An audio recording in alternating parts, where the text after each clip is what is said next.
Ibu bapak, saudara-saudari yang terkasih, para romo, bruder dan para suster yang terkasih. Kita berjumpa lagi dalam program Api Karunia Tuhan. Bapak Kardinal secara khusus mengajak kita untuk mendalami kitab Pengkhotbah. Kitab yang diawali dengan pernyataan bahwa segala sesuatu adalah sia-sia. Kesia-siaan belaka hidup kita itu. Manusia menjalani hidup tapi tidak mampu menguasai hidup. Lalu bagaimana sebaiknya kita memaknai hidup kita sebagai pengikut Yesus? Kita bisa belajar dari refleksi iman kitab Pengkhotbah yang sangat menarik ini. Karena itu selamat mendengarkan, selamat merenungkan, selamat berdoa.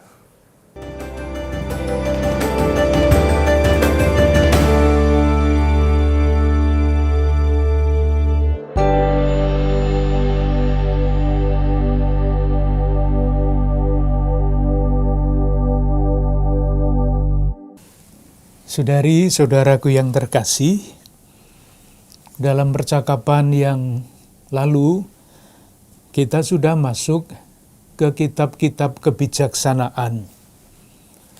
Dan yang terakhir kita bicarakan adalah kitab Ayub. Mungkin baik kalau kita ingat sebentar apa yang sudah kita bicarakan, karena yang dibicarakan, dipaparkan di dalam kitab Ayub, ini sebetulnya adalah pertanyaan eksistensial, masalah eksistensial manusia dari zaman dulu sampai zaman sekarang. Dan apa yang kita lihat di dalam kitab Ayub, meskipun konteks zaman Ayub dan konteks kita berbeda, tetapi dapat menjadi semacam pedoman untuk mencari jawab atas masalah-masalah eksistensial itu. Pertanyaan yang paling dasar kita rumuskan begini. Mengapa orang saleh, orang yang baik, orang yang jujur menderita kalau Tuhan itu memang baik? Itu pertanyaannya. Di zaman kita sekarang rumusannya dapat seperti ini. Dosa apakah yang saya lakukan atau kita lakukan sehingga bencana berturut-turut menimpa kita? Dosa dihubungkan dengan bencana. Dosa dihubungkan dengan kehidupan yang tidak seperti yang kita cita-citakan.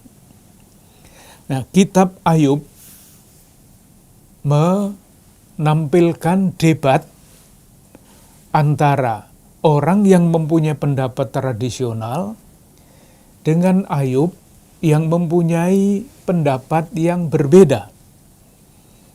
Dan nanti ada penengahnya, dan akhirnya Tuhan yang akan menyelesaikan masalah itu.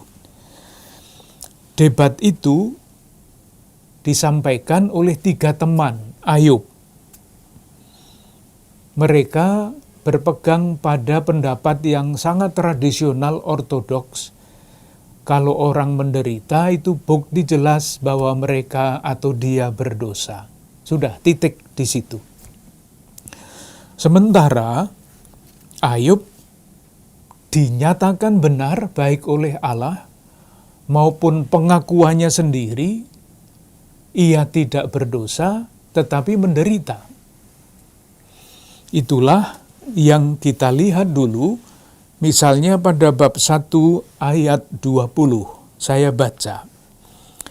Maka berdirilah Ayub, lalu mengoyak jubahnya, dan mencukur kepalanya, kemudian sujudlah ia dan menyembah, katanya, sesudah kekayaannya hilang, anak-anaknya hilang, inilah kata-kata Ayub. Dengan telanjang aku keluar dari kandungan ibuku. Dengan telanjang juga aku akan kembali ke dalamnya. Tuhan memberi, Tuhan yang mengambil, terpujilah Tuhan. dalam kesemuanya itu Ayub tidak berbuat dosa dan tidak menuduh Allah berbuat yang kurang patut. Jelas sekali posisinya. Itu dinyatakan sekali lagi pada bab 2 ayat 3. Firman Tuhan kepada iblis, apakah engkau memperhatikan hambaku Ayub? Sebab tiada seorang pun di bumi seperti dia, yang demikian saleh dan jujur, yang takut akan Allah dan menjauhi kejahatan. Nah sekarang, ia tetap tekun di dalam kesalehannya, meskipun engkau telah membujuk aku melawan dia untuk mencelakakannya tanpa alasan. Jelas sekali posisi Ayub. Nah kemudian sesudah debat antara ketiga temannya dengan Ayub itu mencapai puncaknya, muncullah yang mungkin dapat kita sebut wasit, yang kita sebut penengah, mulai pada bab 32 sampai dengan bab 37 dengan judul kata-kata Elihu. Kata-kata Elihu. Kita baca saja judul-judul dari bab 33 sampai dengan bab 37. Jadi Elihu menampilkan wajah Allah yang tidak seperti yang ditampilkan oleh ketiga sahabat Ayub itu. Bab 33 itu judulnya adalah Allah berfirman kepada manusia dengan berbagai-bagai cara. Ditegaskan lagi pada bab 34, Allah tidak berlaku curang. Bab 35, Allah memperhatikan penderitaan manusia. 36, tujuan sengsara ialah pertobatan. Kemudian ayat bab 37, kemuliaan Allah di alam semesta. Jadi perdebatan Ayub dengan tiga temannya selesai, tampil tokoh baru yang menjadi wasit perbedaan pendapat itu. Dan akhirnya tentu saja yang mempunyai kata akhir adalah Tuhan. Apa yang dikatakan Tuhan kepada Ayub? Pasal 38 sampai 42, jawab Tuhan kepada Ayub. Yang pertama, Tuhan itu menegur Ayub. Bab 38 ayat 1 sampai 2, kita baca, maka dari dalam badai Tuhan menjawab Ayub, siapakah dia yang menggelapkan keputusan dengan perkataan tidak berpengetahuan? Bersiaplah engkau sebagai laki-laki, aku akan menanyai engkau supaya engkau memberitahu aku. Ini dialog antara Tuhan dengan Ayub. Kita terus loncat ayat 29 sampai 30. Dari dalam kandungan siapakah keluar air beku? Dan embun beku di langit siapakah yang melahirkannya? Ayat 30, air membeku seperti batu, dan permukaan samudera raya mengeras. Jadi berdebat antara Tuhan dan Ayub. Intinya, siapa sebetulnya engkau itu Ayub sehingga bisa berkata-kata seperti itu? Lalu Ayub pasrah. Sebelumnya, Ayub itu dalam berbagai macam kesempatan menuduh bahwa Allah itu tidak jujur, curang. Kita baca 1-2 ayat, maka dijawab oleh Tuhan seperti tadi. karena Ayub menuduh Allah tidak adil. Bab 9 ayat 20 sampai 23. Sekalipun aku benar, mulutku sendiri akan menyatakan aku tidak benar. Sekalipun aku tidak bersalah, ia akan menyatakan aku bersalah. Aku tidak bersalah. Aku tidak pedulikan diriku. Aku tidak hiraukan hidupku. Semuanya itu sama saja. Itulah sebabnya aku berkata, yang tidak bersalah dan yang bersalah, kedua-duanya dibinasakan. Bila cemetinya membunuh dengan tiba-tiba, ia mengolok-olok keputusan orang yang tidak bersalah. Jadi menyalahkan Tuhan. Lebih jelas lagi, pada bab 27, ayat 2 sampai 6. Ayub bab 27 ayat 3 sampai 6. Saya baca mulai ayat 1, maka Ayub melanjutkan uraiannya. Demi Allah yang hidup yang tidak memberi keadilan kepadaku. Ini, demi Allah yang hidup yang tidak memberi keadilan kepadaku. Biasanya kan demi Allah yang hidup yang telah menuntun umatnya dari perbudakan Mesir. Itu Allah yang menyelenggarakan sejarah, tetapi di sini dikatakan demi Allah yang hidup, positif, yang tidak memberi keadilan kepadaku. Dan demi yang maha kuasa, yang memedihkan hatiku. Itu pengalaman Ayub akan Allah seperti itu. Lalu dijawab oleh Allah yang tadi sudah kita mulai baca, bab 38. Nah, sesudah itu, sesudah mendengar apa yang dikatakan oleh Tuhan, Ayub pasrah. Itulah yang kita baca pada bab 39 ayat 34 sampai 38. Maka jawab Tuhan kepada Ayub, apakah si pengecam hendak berbantah dengan yang maha kuasa? Ditantang Ayub ini. Hendaklah yang mencela Allah menjawab. Mencela Allah yang adalah Ayub yang mengatakan Allah tidak adil. Maka jawab Ayub kepada Tuhan, sesungguhnya aku ini terlalu hina. Jawab apakah yang dapat kuberikan kepadamu? Mulutku kututup dengan tangan. Satu kali aku berbicara, tetapi tidak akan kuulangi. Bahkan 2 kali, tetapi tidak akan kulanjutkan. Itu Ayub sudah menyerah sesudah mendengar kata-kata Tuhan itu. Selanjutnya Tuhan menegur Elifas dan kawan-kawannya. Bab 42 ayat 7.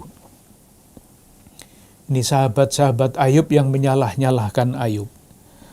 Setelah Tuhan mengucapkan firman itu kepada Ayub, maka firman Tuhan kepada Elifas orang Teman, murkaku menyala terhadap engkau dan terhadap kedua sahabatmu, karena kamu tidak berkata benar tentang aku seperti hambaku Ayub.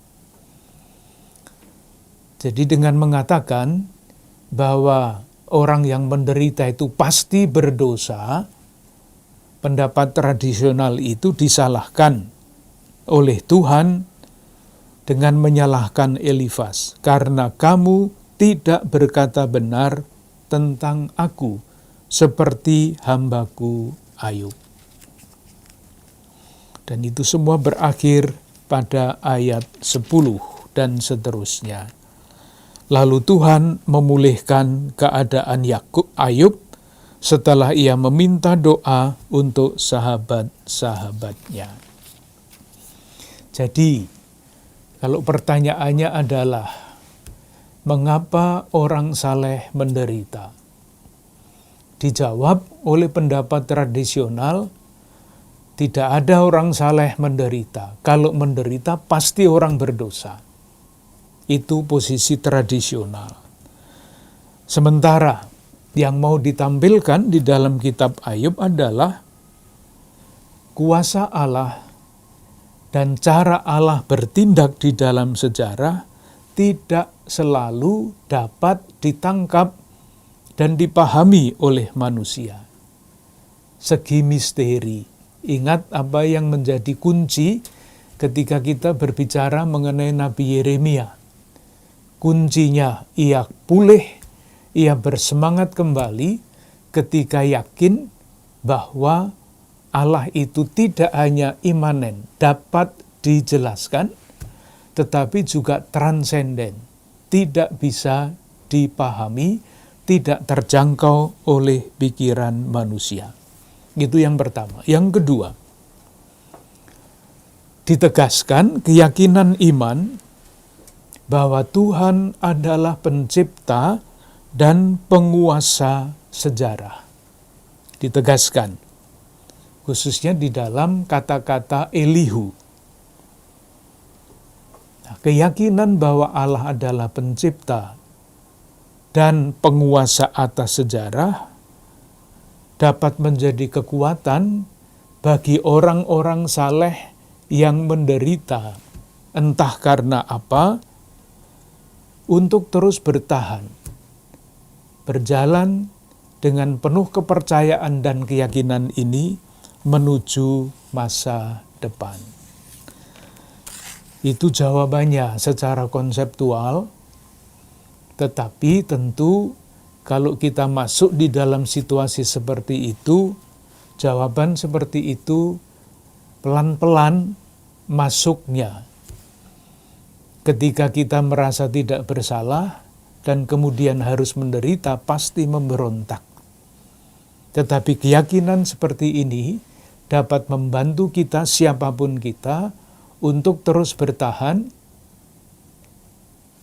Takut akan Allah, artinya berbakti kepada Allah, dan dengan itu kita mendapatkan kekuatan untuk menatap masa depan dengan penuh keyakinan.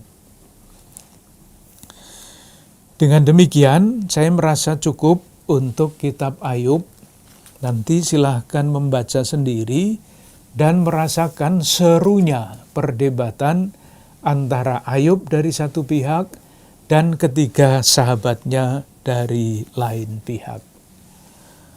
Tidak semua kata-kata bisa dipahami, karena ini terjemahan dari bahasa yang lain, sehingga konsep-konsep yang tersembunyi di balik kata-kata asli seringkali atau kadang-kadang sekurang-kurangnya tidak masuk ke dalam terjemahan bahasa Indonesia.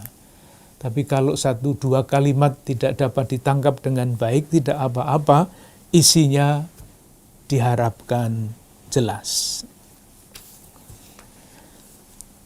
Kitab kebijaksanaan yang berikutnya, yang kita sebut kitab pengkhotbah. Ini masih bagian dari proto-kanonik yang ada di dalam kitab suci kita, tidak di dalam bagian yang terpisah, tetapi dalam bagian yang bersama-sama. Bagian dari kitab suci asli bahasa Ibrani. Yang dipisahkan itu yang bahasa Yunani. Kita coba lihat secara keseluruhan, lalu nanti kita masuk pelan-pelan, masuk ke dalam bagian-bagiannya. Moga-moga dapat membantu untuk membaca sendiri. Inti pesan kitab pengkhotbah. Kembali lagi, mempertanyakan pendapat tradisional.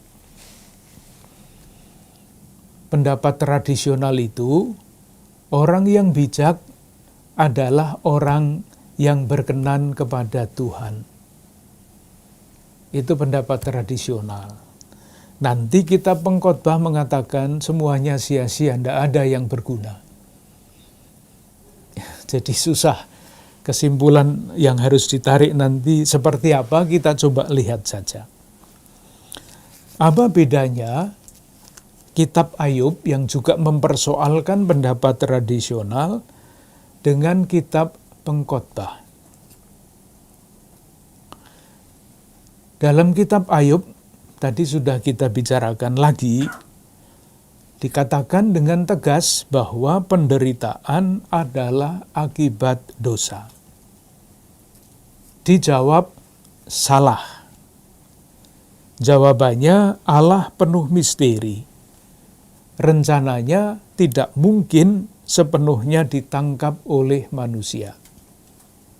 Tetapi keyakinan bahwa Allah itu pencipta dan yang menyelenggarakan sejarah dapat menjadi kekuatan iman bagi saudari-saudara kita yang berada di dalam situasi seperti itu. Pengkhotbah berlawanan dengan harapan-harapan dari tulisan kebijaksanaan. Kalau tulisan kebijaksanaan itu kan mari kita mencari kebijaksanaan, lalu ditawarkan kebijaksanaan tertentu, daftarnya panjang. Tetapi kitab pengkhotbah mengatakan tidak ada gunanya manusia mencari kebijaksanaan, tidak ada gunanya, tidak ada faedahnya. Mengapa? Karena semua orang mati. Sehingga apapun yang dikerjakan selama hidupnya, ya akhirnya mati itu habis. Kita lihat 1-2 ayat yang menyatakan itu, dan pernyataan-pernyataan yang muncul setiap kali, yang berlawanan dengan pernyataan yang pertama. Bab 1 ayat 2. Inilah perkataan pengkhotbah anak Daud, Raja Yerusalem. Nah, sekarang ayat 2, kesia-siaan belaka, kata pengkhotbah, kesia-siaan belaka. Segala sesuatu adalah sia-sia. Menarik ya. Itu bab 1. Kita lihat bab yang terakhir. Jadi kunci itu mulai dengan sia-sia, berakhir dengan sia-sia. Bab 12 ayat 8. Kesia-siaan atas kesia-siaan, kata pengkhotbah, segala sesuatu adalah sia-sia. Coba silahkan merasakan, kitab ini dibuka dengan menyatakan segala sesuatu sia-sia. Ditutup segala sesuatu sia-sia. Selesai, semuanya sia-sia. Pertanyaan dalam kurung, kalau semuanya sia-sia, kenapa ada bab 1 sampai bab 12? Artinya di antara dua kata penutup dan kata pengunci itu ada macam-macam pembicaraan. Untuk apa menulis itu semua kalau semuanya sia-sia? Tentu pertanyaan. Lalu jawaban kita bagaimana sesudah membaca kitab pengkhotbah ini? Jawabannya sama dengan jawaban terhadap yang diberikan oleh Ayub, bukan begitu. Lalu kalau bukan begitu, bagaimana? Nah, kita lihat beberapa ayat kunci lagi yang memberi makna yang sebaliknya daripada yang dinyatakan pada bab 1 ayat 2 dan bab 12 ayat 8. Sebaliknya. Jadi tidak sia-sia semuanya. Bab 5 ayat 6. Karena sebagaimana mimpi banyak, demikian juga perkataan sia-sia banyak. Masih sia-sia lagi. Tetapi frase berikutnya, kalau segala sesuatu itu sia-sia, untuk apa diberikan nasihat ini? Tetapi takutlah akan Allah. Apakah di belakangnya ini juga bisa diberi tambahan meskipun itu sia-sia? Tidak ada di sini. Jadi rupanya penulis kitab Pengkhotbah ini sedang bingung. Dari satu pihak semuanya sia-sia, tetapi memberi nasihat supaya takut akan Allah. Bab 6 ayat 11 sampai 12. Karena makin banyak kata-kata, makin banyak kesia-siaan. Apakah faedahnya untuk manusia? Karena siapakah yang mengetahui apa yang baik bagi manusia sepanjang waktu yang pendek dari hidupnya yang sia-sia, yang ditempuhnya seperti bayangan? Siapakah yang dapat mengatakan kepada manusia apa yang akan terjadi di bawah matahari sesudah dia? Tidak ada gunanya. Lalu bab 12 ayat 13. Ini kunci lain. Bab 12 ayat 13. Akhir kata dari segala yang didengar ialah takutlah akan Allah dan berpeganglah pada perintah-perintahnya, karena ini adalah kewajiban setiap orang. Merasakan ya, semacam kebingungan dari penulis kitab Pengkhotbah ini. Ada yang berpendapat begini, mungkin yang terdapat di dalam kitab Pengkhotbah ini adalah pendapat dari dua penulis yang kemudian disatukan. Pendapatnya berbeda, maka sekarang kita temukan di dalam kitab Pengkhotbah ini, ya perbedaan pendapat yang tidak terdamaikan itu. Dari satu pihak segala sesuatu sia-sia, ini satu pendapat.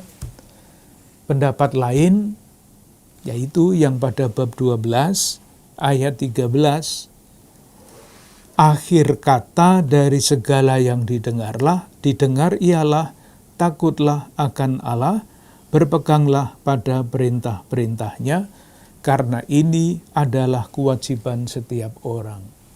Ini kan dua pendapat yang kontroversial ya, sungguh-sungguh tidak ada titik temunya. Tetapi kita tidak mengikuti pendapat itu, nanti kesimpulannya ini pertanyaan eksistensial juga.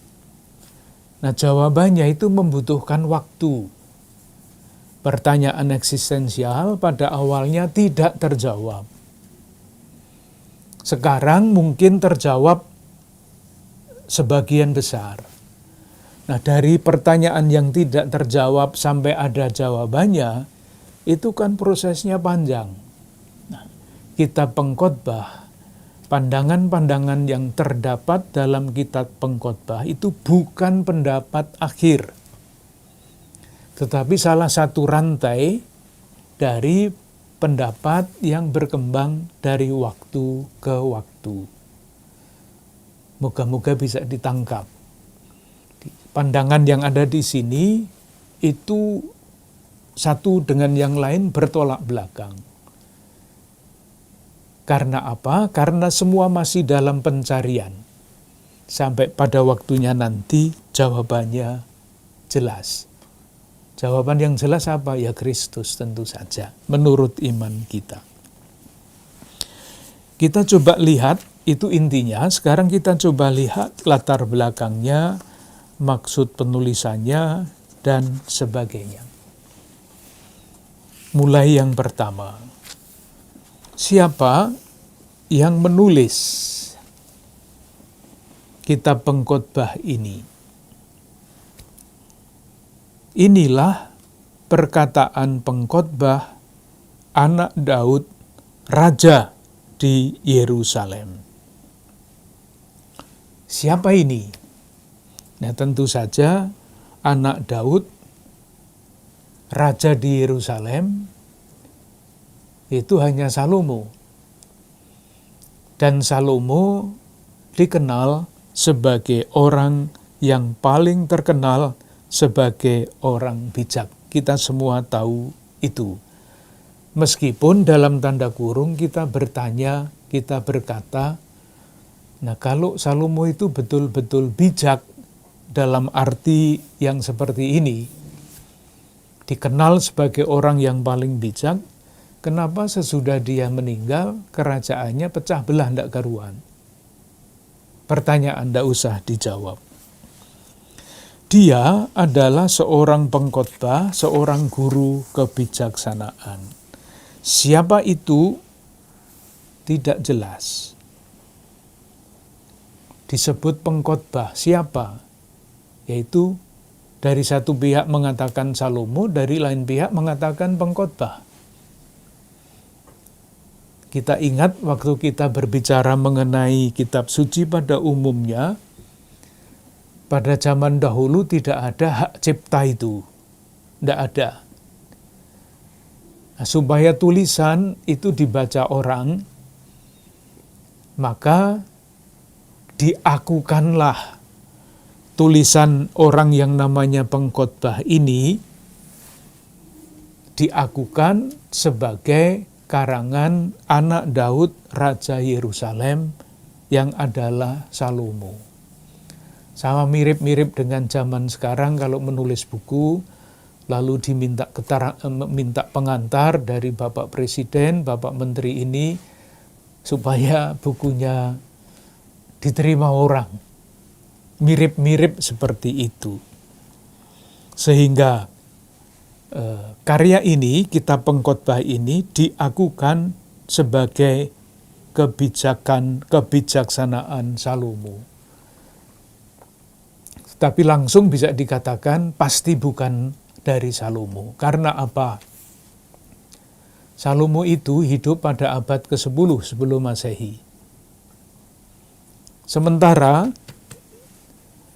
menurut para ahli, di dalam kitab pengkhotbah ini terdapat sejumlah kata-kata yang berasal dari Persia.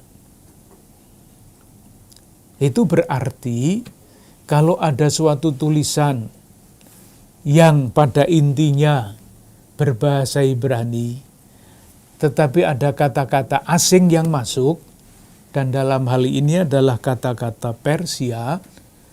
Nah, kapan orang-orang Yahudi itu dipengaruhi oleh Persia? Ya ketika dibuang ke sana, ketika berada di Babilonia, kemudian dibebaskan oleh Raja Persia. Jadi kalau dilihat dari itu saja, pasti bukan dari zaman Salomo, tetapi dari zaman sesudah pembuangan. Maksud penulisannya jelas sekali dari dua isi pokok yang tadi sudah disebut, semuanya sia-sia dari satu pihak. Dari lain pihak yang paling penting adalah takut akan Allah. Dari dua hal itu saja kita sudah pasti dengan mudah dapat menyimpulkan bahwa kitab pengkhotbah, isi dari kitab pengkhotbah adalah usaha atau upaya untuk menemukan makna hidup. Saya sengaja menggunakan kata makna, bukan guna. Dua hal yang sangat berbeda.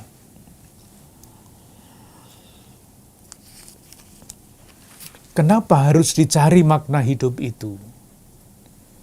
Jawabannya, karena hidup ini rasa-rasanya penuh dengan kontradiksi, penuh dengan misteri, penuh dengan hal-hal yang tidak jelas. Misalnya, kontradiksi yang terungkap di dalam tulisan-tulisan ini. mengenai pekerjaan. Mengenai pekerjaan. Kita bekerja dan kita mencari makna dari pekerjaan itu. Bab 5 ayat 18.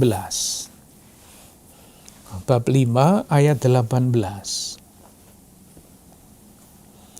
Setiap orang yang dikaruniai Allah kekayaan dan harta benda, dan kuasa untuk menikmatinya, untuk menerima bahagiannya, dan untuk bersukacita dalam jerih payahnya, juga itu pun karunia Allah. Jelas ya? Bekerja dan hasilnya untuk dinikmati, itu adalah karunia Allah. Sangat biasa pendapat seperti itu. Tetapi di tempat lain, bab 2 ayat 17. Bab 2 ayat 17. Mengenai pekerjaan. Oleh sebab itu, aku membenci hidup, karena aku menganggap menyusahkan apa yang dilakukan di bawah matahari. Apa yang dilakukan di bawah matahari itu ya bekerja itu. Sebab segala sesuatu adalah kesia-siaan dan usaha menjaring angin.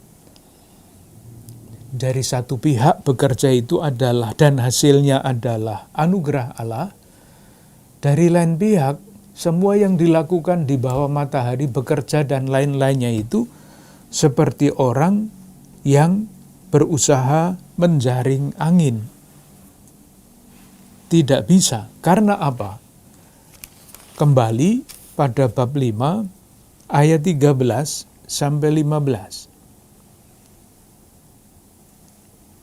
Dan kekayaan itu binasa oleh kemalangan, sehingga tak ada sesuatu pun padanya untuk anaknya. Sebagaimana ia keluar dari kandungan ibunya, demikian juga ia akan pergi telanjang seperti ketika ia datang. Dan tak diperolehnya dari jerih payahnya suatu pun yang dapat dibawa dalam tangannya. Ini pun kemalangan yang menyedihkan. Baru saja dikatakan, atau kemudian dikatakan pada ayat 18, itu pun karunia Allah. Tetapi sebelumnya dikatakan apa tadi? Itu pun kemalangan yang menyedihkan. Kontradiksi. Soal hikmat. Kembali lagi bab 2 ayat 13 sampai 16. Hikmat itu lebih baik daripada kebodohan, ya jelas. Tetapi orang berhikmat maupun orang bodoh semua akan mati. Jadi untuk apa menjadi orang berhikmat? Bab 2 ayat 13 sampai 16. Dan aku melihat, ayat 13 bab 2, dan aku melihat bahwa hikmat melebihi kebodohan, seperti terang melebihi kegelapan. Mata orang berhikmat ada di kepalanya, sedangkan orang yang bodoh berjalan dalam kegelapan. Tetapi aku tahu juga bahwa nasib yang sama menimpa mereka semua. Jadi bagaimana? Lah itulah persoalannya. Kembali sebelumnya, bab 2, ayat 9. Bab 2, ayat 9. Dengan demikian aku menjadi besar, bahkan lebih besar dari siapapun yang pernah hidup di Yerusalem sebelum aku. Dalam pada itu hikmatku tinggal tetap padaku. Jadi hebat, dengan segala macam usaha dia menjadi terkenal, menjadi orang berhikmat.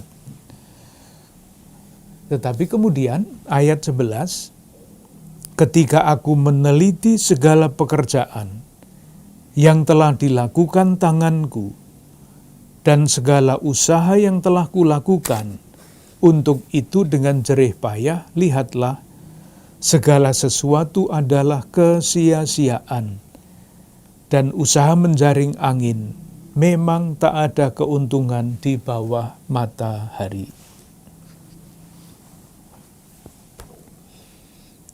Jadi bingung kan kita membaca ini, tapi ya sudah dibaca saja. Akhirnya ketemunya tentu kembali lagi pada pernyataan yang kedua. Kita teruskan baca untuk sampai ke sana kembali.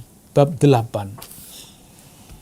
Ayat 17, ayat 16 dan 17.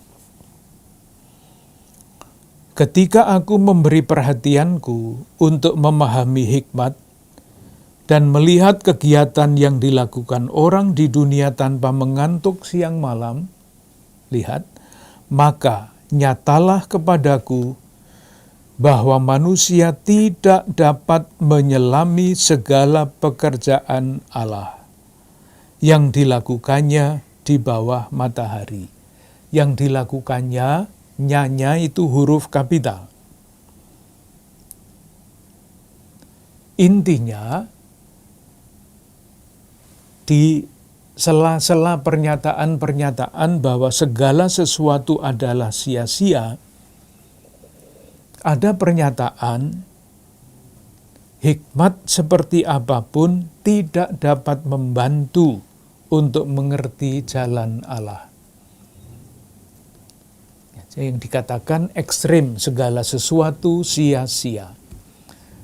Tetapi di tengah-tengah yang ekstrim itu ada pendapat-pendapat yang moderat. Seperti tadi pada ayat 17, maka nyatalah padaku bahwa manusia tidak dapat menyelami segala pekerjaan Allah. Dan ini dilanjutkan, ini tersebar di beberapa tempat pernyataan seperti itu. Bab 7, ayat 13 sampai 14. Bab 7, ayat 13 sampai 14. Perhatikanlah pekerjaan Allah. Siapakah dapat meluruskan apa yang telah dibengkokkannya? Pada hari mujur bergembiralah, tetapi pada hari malang ingatlah bahwa hari malang ini pun dijadikan Allah seperti juga hari mujur, supaya manusia tidak dapat menemukan sesuatu mengenai masa depannya. Ini juga kalimat bingung lagi, yang tidak terjawab. Bab 8, ayat 12 sampai 13. Tadi sudah disebut. Bab 8, ayat 12 sampai 13. Walaupun orang yang berdosa dan yang berbuat jahat 100 kali hidup lama, namun aku tahu bahwa orang yang takut akan Allah akan beroleh kebahagiaan, sebab mereka takut terhadap hadirat-Nya. Tetapi orang yang fasik tidak akan beroleh kebahagiaan, dan seperti bayang-bayang ia tidak akan panjang umur, karena ia tidak takut terhadap hadirat Allah.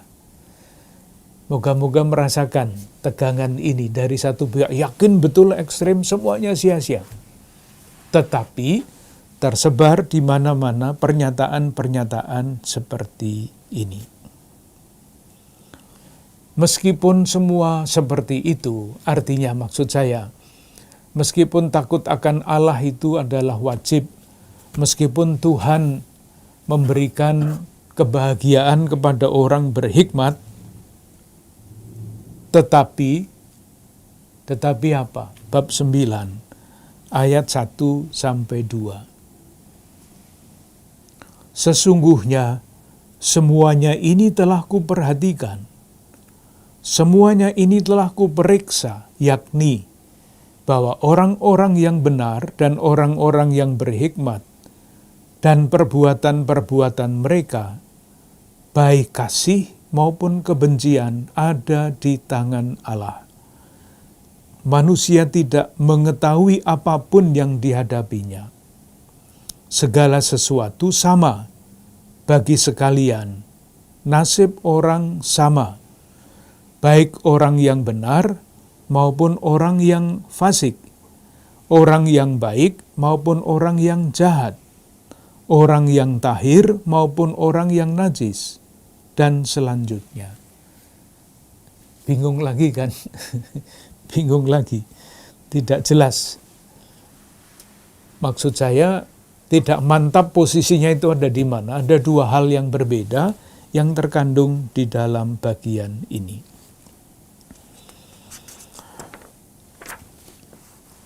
Lalu, kalau tadi pertanyaan awal adalah,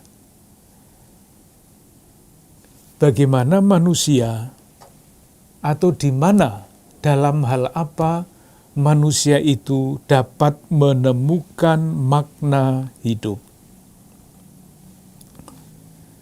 Dari satu pihak, kitab Pengkhotbah mengatakan semuanya sia-sia. Makna hidup itu tidak ada, karena toh semuanya mati.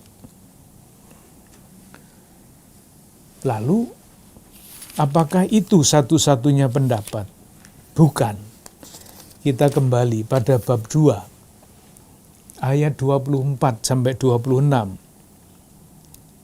Sebagai salah satu jawaban yang tidak final, yang tidak sangat mantap, tetapi jawabannya begini. Tak ada,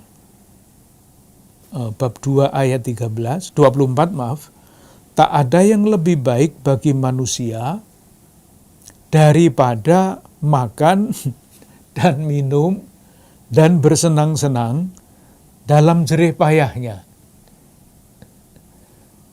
Setuju apa enggak? Tapi itu yang dikatakan di situ. Aku menyadari bahwa ini pun dari tangan Allah. Karena siapa dapat makan dan merasakan kenikmatan di luar Dia, karena kepada orang yang dikenannya, Ia mengaruniakan hikmat, pengetahuan, dan kesukaan.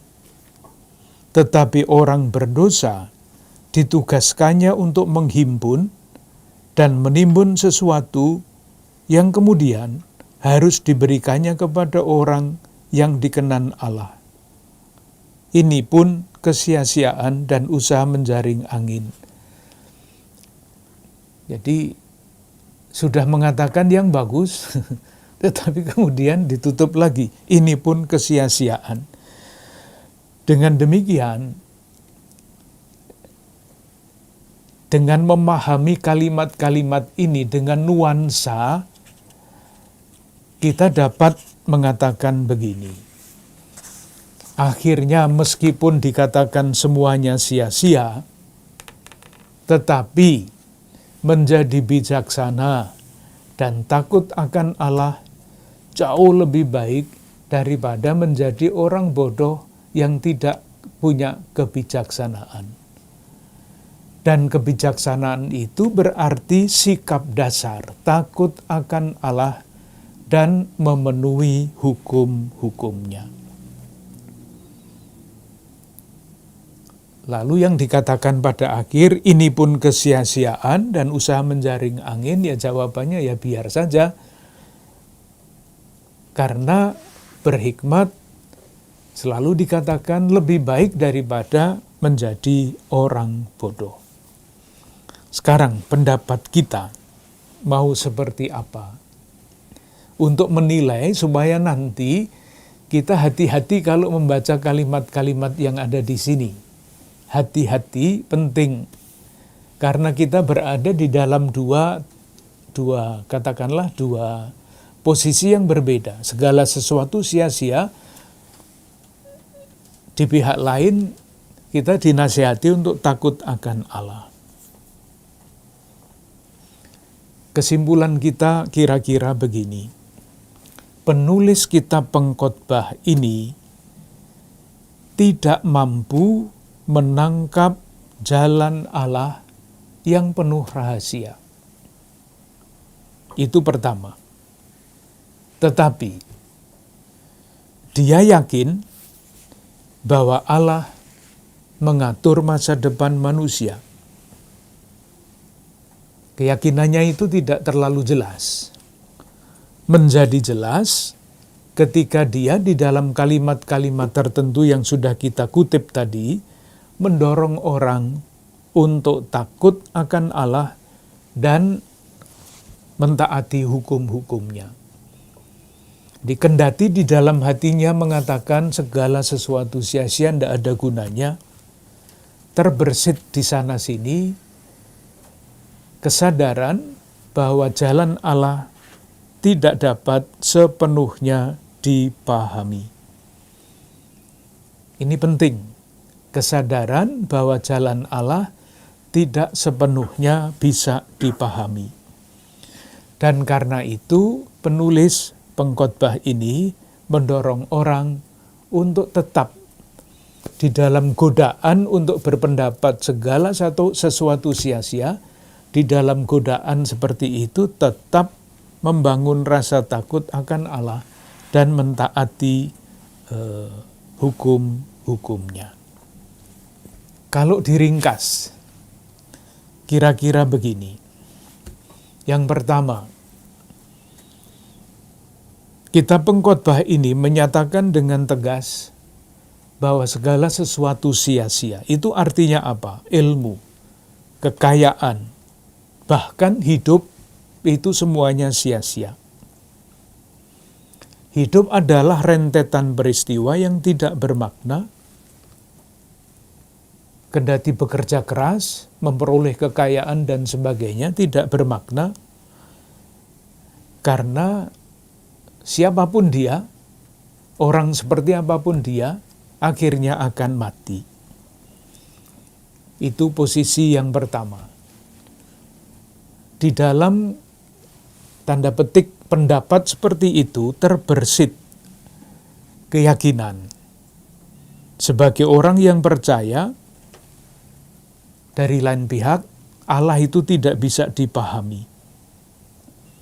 Sehingga manusia perlu menerima yang terjadi di dalam seluruh hidupnya dan tetap di dalam keadaan apapun tekun di dalam keyakinan untuk takut akan Tuhan dan untuk dengan keyakinan itu memberi tempat kepada peristiwa-peristiwa itu. Jadi peristiwa-peristiwa kehidupan yang kelihatannya sia-sia itu ditempatkan di dalam sikap takut akan Tuhan.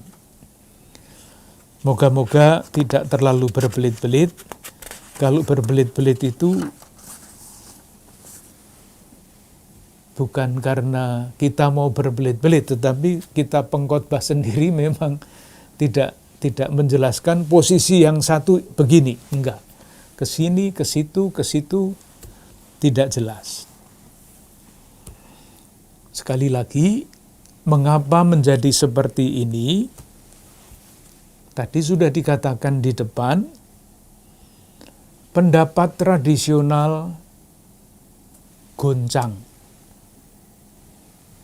Pendapat yang baru belum ada. Ada pengaruh dari luar muncul atas dasar ditemukannya beberapa kata asing dari Persia di dalam tulisan kitab pengkhotbah ini. Disilahkan membayangkan kalau ada pendapat lama diragukan, pendapat baru belum ada, di tengah-tengah ada pengaruh dari luar, lalu tentu pencarian mengenai makna hidup itu juga belum selesai. Oleh karena itu, kita tadi mengatakan ini adalah salah satu mata rantai dari rantai panjang menuju jawaban mengenai makna hidup yang sesungguhnya dalam perkembangan iman. Untuk sementara itu dulu, lalu nanti kita lanjutkan dengan Kidung Agung dan kitab-kitab kebijaksanaan yang lain. Terima kasih.